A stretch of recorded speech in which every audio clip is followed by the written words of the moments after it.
General फैज़ हमीद की family के साथ हमारे पुराने ताल्लुकात हैं। लतीफ़ अल उनका गांव है और उनके ख़ानदान के बड़े चौधरी ज़मुर्द खान तहसीलदार हुआ करते थे जो हमारे वालिद साहिब के करीबी दोस्त थे। 1951 में पंजाब असेंबली के इलेक्शन हुए तो वालिद साहिब जिना मुस्लिम लीग के टिकट पर मियां मुमताज़ मोहम्मद खान दौलताना के मुस्लिम लीगी उम्मीदवार के खिलाफ खड़े हुए और भारी अक्सरियत से जीते। इस इलेक्शन में वालिद साहिब के करीबी साथी चौधरी ज़मुर्द खान लतीफ़ल और चौधरी अमीर खान सरल थे। बताने का मकसद ये कि पुराने ताल्लुकात हैं, लिहाजा गमी खुशी में शिरकत होती रही है। और जब जनरल फैज़ हमीद की इकलौती बेटी की शादी का इशाया रावलपिंडी में मुनक़िद हुआ तो जाहिर है हमने भी वहां मौजूद होना था। ऐसी तकारीब में लोगों को दावत दी जाती है और लोग आते भी हैं, लेकिन जो इस तकरीब की खुसूसियत थी वो मेहमानान ग्रामी की लिस्ट थी। जनरल कमर जावेद बाजवा कुछ देर के लिए तशरीफ लाए, हालांकि मेरा ज़ाती ख्याल था कि शायद वो ना आए। ये कहने की ज़रूरत नहीं कि उनके बारे में एक अमूमी तासुर पैदा हो चुका है जिसकी बना पर उनके लिए किसी पब्लिक जगह पर आना दिल गुर्दे का काम है,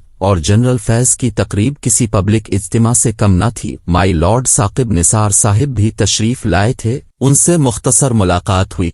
चेयरमैन सेनेट सादिक संजरानी मौजूद थे। जनरल फैज़ की तकरीब हो और सादिक संजरानी ना हो ये नामुमकिन है।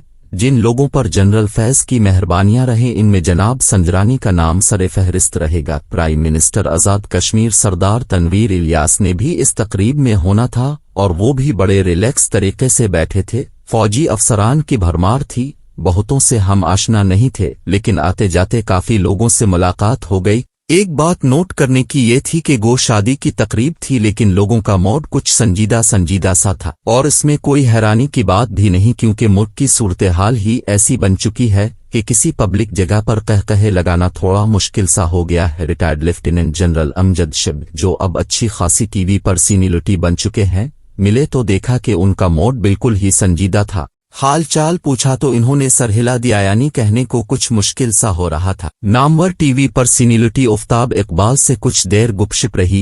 इन्होंने एक बड़ा दिलचस्प फिक्रा कहा कि मैं इस जीनियस, इस सुकरात, इस बुकरात को देखना चाहता हूं जिसने ये सारी सूरत हाल पैदा की है। इन्होंने कहा कि जो कुछ पाकिस्तान के साथ हो रहा है वो कोई बहुत बड़ा जीनियस ही कर सकता था। लगता भी यही है कि जो हाथ इस मुल्क के साथ हो गया है वो किसी आम आदमी का कमाल नहीं। जब वाक़यात हो रहे होते हैं इंसानों को उनके मुहर्रिकात समझने में दुश्वारी पेश आती है। वक्त गुजरने के साथ कुछ समझ में इजाफा होता है। हमारे हालात जो बिगड़े, मेरी दानिस्त में उसकी बड़ी वजह जनरल बाजवा की एक्सटेंशन थी। 3 साल पर ही इक्तिफा किया जाता तो मुझे यकीन है कि उनकी इज्जत बच जाती और ये कुछ मुल्क के साथ न होता जिसका शख्साना हम अब भगत रहे हैं। कम अज कम में नहीं समझता था कि इमरान खान ये एक्सटेंशन देंगे, और एक्सटेंशन की कोई बड़ी वजह भी ना थी। लेकिन कौन से वो मुहर्रिकात थे कि इमरान खान जैसा बेबाक इंसान जो कुछ करने पे आ जाए तो किसी चीज की परवाह नहीं करता एक्सटेंशन पर राजी हो गया। इस मौजू पर जनरल फैज़ से बात तो नहीं हुई, लेकिन मेरा ख्याल है कि इस मखसूस जहनी माहौल जिससे मुतासिर है कर इमरान खान एक्सटेंशन की तरफ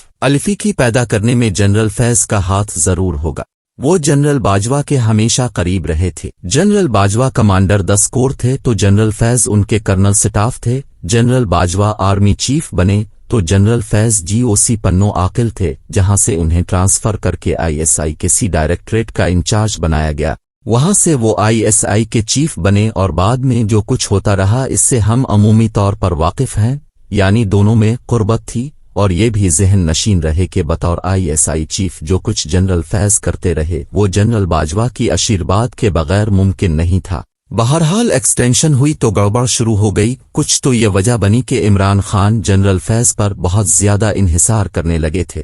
बहुत सारे सियासी मामलात जिनसे निमटना वजीर आजम को चाहिए था जनरल फैज़ पर छोड़ दिए जाते थे। बलूचिस्तान के मामलात हों या सेनेट में कुछ हो रहा हो, एक ही हाथ पीछे देखा जाता था। इस कुर्बत की वजह से इमरान खान चाहते थे कि जनरल फैज़ ISI में ही रहें। जनरल फैज़ खुद चाहते थे कि उनकी तैनाती पूरी होने पर वो किसी कोर की कमान संभालें क्योंकि तभी वो आर्मी चीफ की तैनाती की कतार में आ सकते थे, लेकिन वजीर आजम ने उन्हें रोके रखा जिससे कुछ मसाइल पैदा होना शुरू होने लगे। जनरल बाजवा ने जब ISI का नया सरबराह मुकर्रर किया तो उसके नोटिफिकेशन पर बदमज़गी पैदा हुई तकर्रुर नामा PM ऑफिस को करना चाहिए था, लेकिन कर दिया रावलपिंडी ने। इस पर इमरान खान डट गए और बदमज़गी थोड़ी ज्यादा बढ़ गई। तारीख के सफ़हात में अब तक ये सवाल गर्दिश कर रहा है कि नपोलियन ने रोस पर हमला क्यों किया। पूरे यूरोप पर नपोलियन छाया हुआ था, लेकिन एक बड़ी फौज के साथ इसने रोस पर चढ़ाई कर दी और वही उसकी तबाही का सबब बना। इसी लिहाज से ये पूछा जा सकता है कि कौन सी बड़ी वजह बनी जिसके सबब इमरान खान को हटाने की तैयारियां शुरू हुईं। इमरान खान की मकबूलियत नीचे आ चुकी थी। इलेक्शन को साल और 1.5 साल बाकी था। जो कारकर्दगी इमरान खान की हुकूमत की थी, इस बुनियाद पर इलेक्शन बड़ा कांटेदार होना था, लेकिन इमरान खान को हटाने का अमल पूरा हुआ तो सूरत हाल यकसर बदल गई। एक तो इमरान खान डट गया और दूसरा ये कि रजीम चेंज को अवामी पजीराई न मिली। वही लोग जो इमरान खान से बेजार हो रहे थे इसके साथ खड़े हो गए।